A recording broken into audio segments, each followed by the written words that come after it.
Well, what can we say? The market is very bullish. If you look at all charts, especially I'm looking at my 120 range chart.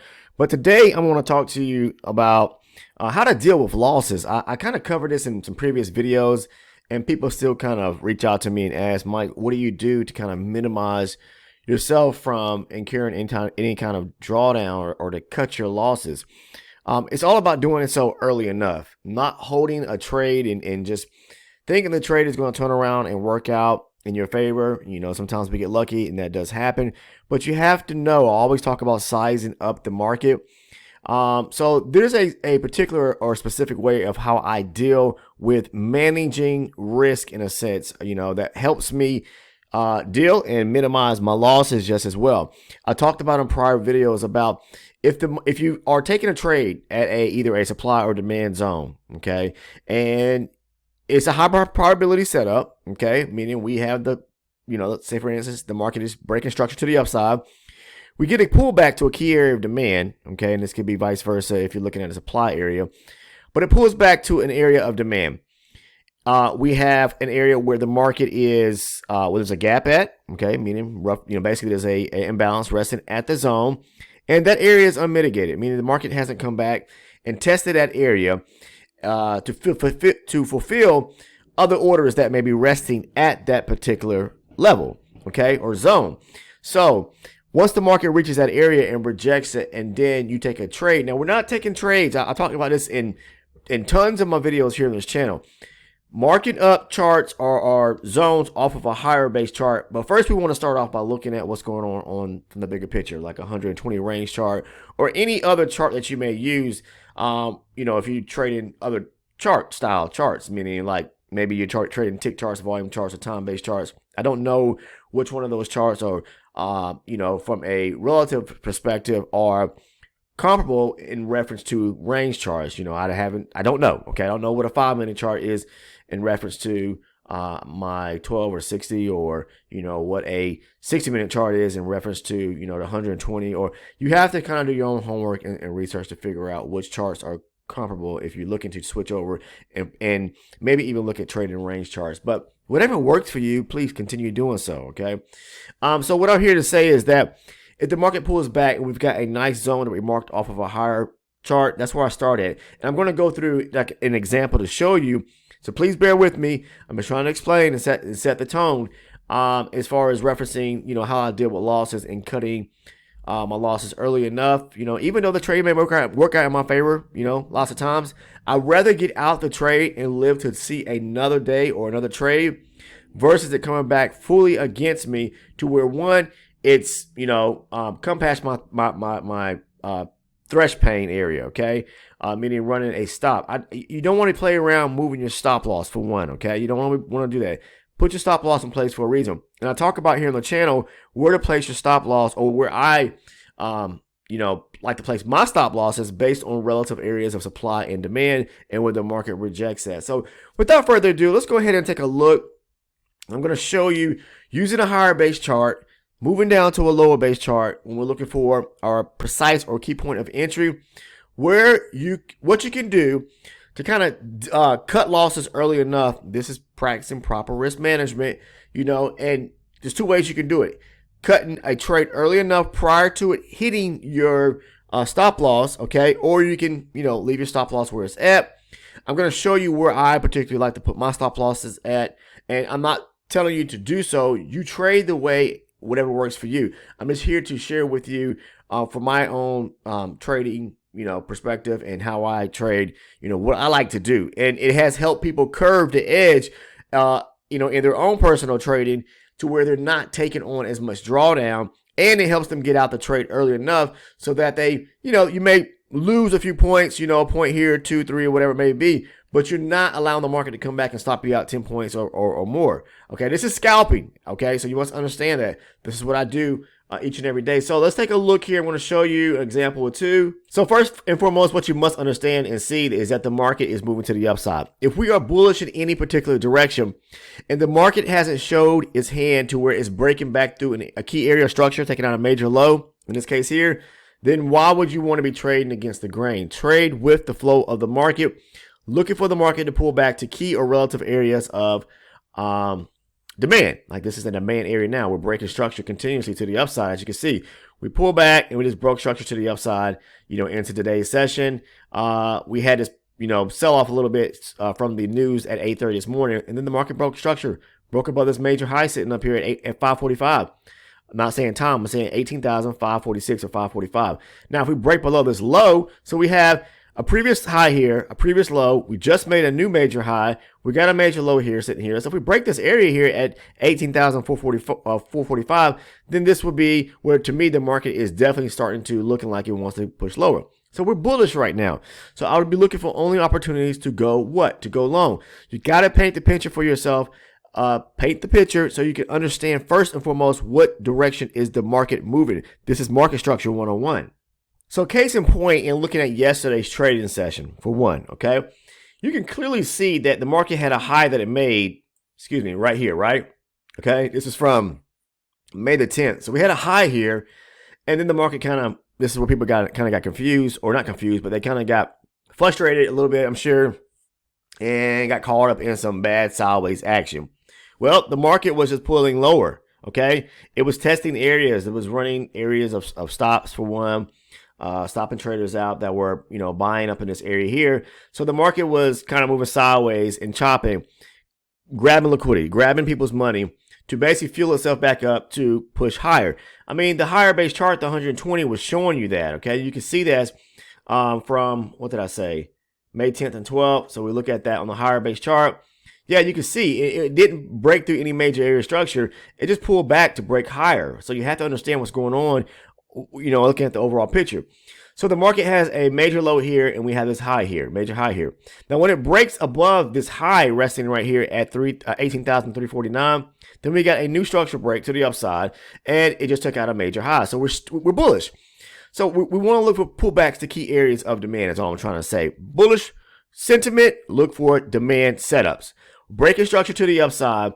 Yesterday, I took this trade here, and a few other members in the Discord community. And if you want to be included in the Discord community for free, it is free. Just scroll down to the description portion of the video and find that link, which is the first link, and you can come over and join us for free. Okay. So I took this trade here, as well as some other members that are part of the Discord community. So the market pulled back right here. As you can see, we had this great push to the upside, aggressive buying, leaving behind this beautiful area of demand on the 60 range chart. Again, I trade range charts. So when it broke structure, beautiful area of push to the upside, demand, lots and loads of buying. The market comes back here. We have an untested, unmitigated zone right here. All right. So when it gets here, then we're looking to see, okay, on a lower base chart, again, I'm marking my zones on a higher base chart. When it gets here, then I'm moving down to my lower base chart to identify an area to get into a trade at. So you're saying to yourself, Mike, but we're talking about how do you deal with losses? Yeah, I'm getting ready to get into this and show you an example of what I would do in the event or case that the market started coming back against me. So let's move down to the lower base chart. We've already got our zone marked here off of the 60 range chart. We already know, looking at the 120 range, okay, my higher base chart, that we're bullish. We see a structure break here on, say, the 60 as well as on the 120. So we're bullish. Identify a zone. I like to do so on my 60 range chart. Demand pulls back to the key area demand on the 60 range chart. So I just moved down to my lower base 12 range chart. Now we're going to identify where we could have gotten to a trade at. Now, again, we're pulling back to a key area demand, right? So we're pulling back to a key area demand, and we see with the market break structure on a lower base chart to the upside, what you will find in most instances, the first break of structure. Okay, say for example here, we pull back to a key, we're already bullish, we pull back to a key area demand on the 60 range chart, which is this blue area right here, this rectangular. I just mapped it out across all charts, right? All right, so the market taps into it. I'm not immediately going to jump into a trade, okay? Now, sometimes you'll have, for example, if the market pulled back and maybe it tested, came a little lower and it tested an area, so meaning confluence within a higher base chart. So if I find, for example, maybe we have like where there's a demand zone resting within the area of a higher base chart demand zone, so a zone within a zone giving us confluence, and I get rejection there, then I'm going to take the trade. In this case here, we didn't really tap into any area. I mean, come down and pull into any area. So what in this case here, what I'll do is we tap into a 60 range higher base zone. I look for the market to show me that it wants or has intention to continue pushing higher by looking for a beautiful area where there's a nice break of structure to the upside. In this case here, the market starts to make these little swings to the upside. It pulls back, okay? All right, as you see here. And then we start to get this bullish, momentum to the upside here. But I'm looking to see if it's going to break above this area here at 18,308. Again, we tap into the zone. I'm looking for some means of where it's going to break structure. So it pulled back right here, push lower, slightly breaking below. So then I told myself, okay, if we run structure back to the upside, taking out this area here, all right, then I'll be interested. But as it's pushing higher, I'm noticing that it's doing what? It's breaking structure to the upside here, okay? And as it's doing that, I can look for a pullback to this area right here. You see this area right here, right around here at 290. So this would be a zone that I would mark for it to tap into within this. So basically what it did was tap into inside of the higher base zone as well. But the market started breaking structure back to the upside, and we're already bullish, and we're tapping into a higher base chart demand zone. This is the fuel we need. This is basically everything, the ingredients that are setting itself up for a beautiful opportunity to unfold here. All right. So when I see the market pull back to this area of demand right here, I look for the break and close of the candle to go long, right? But then it runs to the upside even more, and it breaks slightly above this area here at 18,308. So then maybe you took this opportunity right here. It gave you another opportunity right here when it pulled back to this area of demand. Aggressive buying right here, okay? This was aggressive buying as well, okay? As we were breaking structure to the upside. So you have to be able to look for those areas of demand on the lower base chart. Now, let's say when it comes to dealing with losses, where would I place my stop loss at? Okay, so if I took the opportunity on this pullback right here, the first zone, okay, where would I place my stop loss? I'm going to take an arrow line and place it.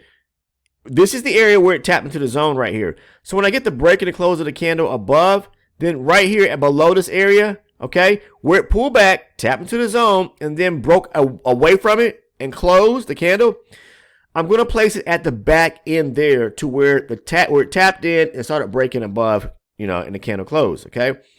So if I place my stop right here, what you want to do is don't put it tick to tick. I talk about this all the time because they love to come back, as you see, and pull it back right here, and even come back here sometimes and swipe this area. So give yourself maybe a couple points, maybe 2-3 points.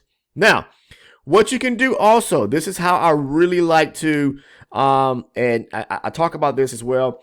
What you can really, which will help you out a lot, especially if you're someone that has a small account and you really don't have the capital to really weather the storm. So you're really scalping. I mean, very like micro scalping in a sense. What you can do is, let's say the market, you took this trade here, you put your stop here, and you say, I don't want to run my stop. I don't want to really get stopped out, because if it pushed up and came back here, let's say you entered the trade maybe right here around 295. And then your stop is resting down here at 289, right? That's a 6-point stop. You got to understand the NASDAQ will pull up 10 points sometimes in the opposite direction for it to move in your direction. But this is the reason why I believe it's imperative to move down and start scaling down the lower base charts, because it gets you into more of a precise entry point versus taking trades from higher base charts, because there's going to be a lot of movement, a lot of play in between taking a trade off of a higher base chart. Marking the zone off of a higher base chart is the right way, but then narrowing it down to a lower base chart to get into the trade. So we're into the trade. This is the next thing you can do. Let's say the market starts to break away, pull away, and you're in a trade and you're in a positive direction. What you can do lots of times is that if I start to see where the market tops at, meaning it pushes up somewhere and then it starts to fold back, maybe it's starting to kind of like right here, showing some, it pushed up, pull back with this bearish candle, push up with a bullish candle, and then push down with a bearish candle. Maybe it's kind of, just kind of chopping, then get out the trade early, okay? Especially if you see two candle closes in the opposite direction, two bearish candle closes in the opposite direction, then get out the trade early.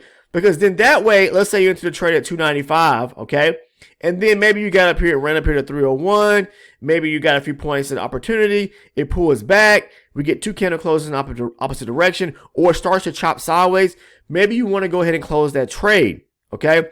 Because that way you're still above the break-even point, you're still in the green, and the market hasn't pulled back against you. Now, taking, trading sometimes, I'm not saying it's not the roll of the dice, but you have to understand that the market is always going to have the ebbs and flows, meaning where it's going to make a high, a low, break up, make a new high, and then it may pull back a little lower.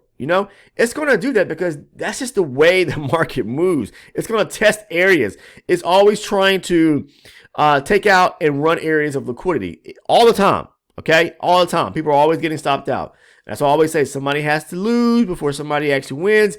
But you have to understand and take your trades at solid, high or at least understand to where to take high probability setups at. Those zones in which could possibly put us in the right direction for beautiful trade setups. This was a beautiful trade setup right here. I already saw it unfolding on my 60 range chart. When it broke a major area, took out a major high right here and pulled back to a key area of demand. All right, where there was a lot of buying that came out back to the upside. This was demand right here, aggressive buying. Okay, it broke structure, pulls back. You got to understand that on the retracement here, it took out nothing to the downside. It just pulled immediately back to the area where aggressive buying took place at. You look for, this is the high probability setup for it to come back and test the high up here. So again, you get it at 295, it's going to run back up to this area here at 250 or so. 350 or so. Easily pick up 20 points plus, okay? Easily. So let's move back down to the 12 range chart. So again, we can place our stop at the back end from where we see the market tapping into the 12 range zone. We get the break and close of the candle, put it back at the area where things started taking off to the upside. Again, all right? By a few points, don't put a tick to tick because they love to come back and test that area. If you are maybe feeling chicken and maybe I'm just kind of saying that loosely, but maybe you're getting real anxious and nervous and the market's moving in a direction and you want to likes to click and close a trade real quick, well, you have to learn through experience that the market is going to test areas, okay? All right, and it's going to come back maybe below your break-even point sometimes, depending on, where you entered the market at. But this was a solid trade opportunity. And you can see what happened here. Even if you got in the trade at 295, look what it did. It came back right at 295 to the tick, okay? Breaking the close of the candle and took off to the upside. It never ran your stop if you placed it down here, all right? But even case, what I'm trying to say is that this was a high probability setup that was going to work out and move in your direction because of the fact everything set itself up. Higher base 120 showing us bullish sentiment. Okay. The 60 range chart is showing us break of structure and it pulled back to a key area of beautiful demand, untested, unmitigated on the 60 range chart. Here, break of structure to the upside, mark off a demand zone on our 12 range chart to get us into a more precise entry point, and then it boom blast off to the upside. And even if you waited for the next structural break on the 12 range and marked off another demand area, beautiful demand area, break of structure right here, pulls back, taps into the demand zone, second opportunity right here, you say, where do I place my stop at, Mike? Again, it tapped back into the smaller time frame, or not say time frame, but smaller base 12 range chart, okay, where we're looking to take our trades at. So we wait for the break and close of the candle right here at 300. Okay, place your stop back here at 295. Or I would give myself a few points room here, maybe 2 points here. So if we put it back here around say 293, what did I say? Excuse me, I'm sorry. 300, right? And you placed it back at here at 293. You got a 7-point stop right there. That's a good stop. I'm gonna be honest with you. Okay, but in this case here, the market runs to the upside. Here we get, kind of like, not say chops around, but it pushes up, pulls back, and then it breaks a little lower. So you get into the trade here, you're in at 300. It pulls back here to 296, and now it's broke below your break-even point. Still hasn't stopped you out. Understand that, okay? They're going to test areas. The market's always going to pull back, okay? And sometimes it's going to pull back maybe below your break-even point. You've got to expect that. But if you want to go ahead and get out the trade where it turns back around, and you get 2 candle closes or 2 candle breaks to the downside or closes to the downside, then get out the trade. You're basically going to get out right here at 300, your break-even point, and you didn't lose anything. So sometimes the market will just hit an area and blast off to the upside without any pullbacks. But most instances, it's always going to pull back before it takes off because that's just the ebbs and flows of the market. So you got two opportunities, two things you can do. Narrowing down where to place your stop loss to minimize the your drawdown. Okay, where we're not taking trades from a higher base chart, we're using lower base charts to fine tune to get into a more precise entry point. A 7-point stop right here is like, really, that's not much. You should expect that the market is going to pull back, but it's all about where to get into the trade and how to get into the trade. Tap it into an unmitigated zone off of a lower base chart after the break of structure where there's a demand area at that's created, pulls back to it, break and close of the candle, put your stop maybe 2 points below where the market started taking off to the upside at once it tapped into that lower base 12 range chart demand zone. Then it moves higher. Or if you want to, and you're someone that says, hey, I don't have a big cap, I don't have a lot of capital to trade with, I want to close my trade, even if it comes back, even if it pulls back and comes to my break-even point, my thresh is the break-even area, okay? But you got to understand that lots of times it's going to test the break-even point if it's really not like strong pushing to the upside with lots of force and lots of momentum. It's going to pull back and maybe even test that break-even point, okay? So maybe if you want to close where the market starts folding back, you get the first candle break to close to the downside, second candle close to the downside, and maybe even third one and then get out, then, that's fine, okay? But for me, I like to keep my stop where it's at. Because I know that if all the ingredients are setting itself up for a beautiful recipe to unfold, all right, in this sense here, with all three time frames or base charts, the 120, the 60 range, and narrowing down and getting into a precise entry point on the 12 range, that's all I need, okay? I got two beautiful demand setups or zones, one on the 60 range, bullish, and then another one, okay, here on my 12 range right here, and there was another one right here. That's all I need to really give me the opportunity, and from the standpoint of when it comes to, my risk, okay, I feel a lot better because this is a high probability trade setup. I'm not just looking at one chart and taking my trade directly off of it. I'm allowing everything in means of confluence to kind of merge itself together and giving me a higher stamp or a higher probability opportunity is what I'm trying to say. So this is how I can, I'm sharing with you how to deal with losses, how to minimize your losses when it comes to trading the E-mini futures, the micro futures. It doesn't matter what market. I'm just trying to share something with you and how I do it, okay? And I've been sharing this for 800 some videos now. I'll say it like that, okay? Many months, okay? So practice it, back test it, forward test it, get on the charts, trade during the live session to get the practice in, okay? Outside of that, that's all I wanted to share with you guys today. I probably kind of beat this one to death, but I'm going to keep beating things to death because, again, I feel as if people really need to hear things more than one time sometimes. It gives them a chance to see just by looking at different setups, opportunities that unfold, and then eventually it starts to click. And once it clicks, it sticks, okay? So outside of that, that's all I have for you guys today. I appreciate everyone that tunes in on the daily watching the videos. Please spend time watching the videos. You're going to find answers to your questions if you watch the videos and take notes. All right. If you're interested in joining the Discord, again, the link is down in the description portion of the video. If you're interested in becoming an elite member for $6.99, that link is down in the video portion. Down in the description portion of the video as well.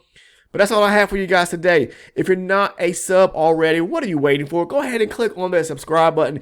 Become part or become a member today as a subscriber here on the channel. Become a Discord member as well. Again, that link is down in the description portion of the video. Make sure to turn on all your post notifications, okay? Just because you click on the subscribe button, you want to get notified, right? So click on the bell, turn on all notifications so you receive the notification or receive a chime or ding or email, whatever you are sent to let you know, or maybe it shows up in your feed, let you know that, hey, Mike just dropped another video that has some valuable information in it, all right? But also, please, I thank everyone again for watching the video content. If you found value in today's video, please drop a like. Thank you and take care, and I will see everyone on the next video. If you're trading, please be safe.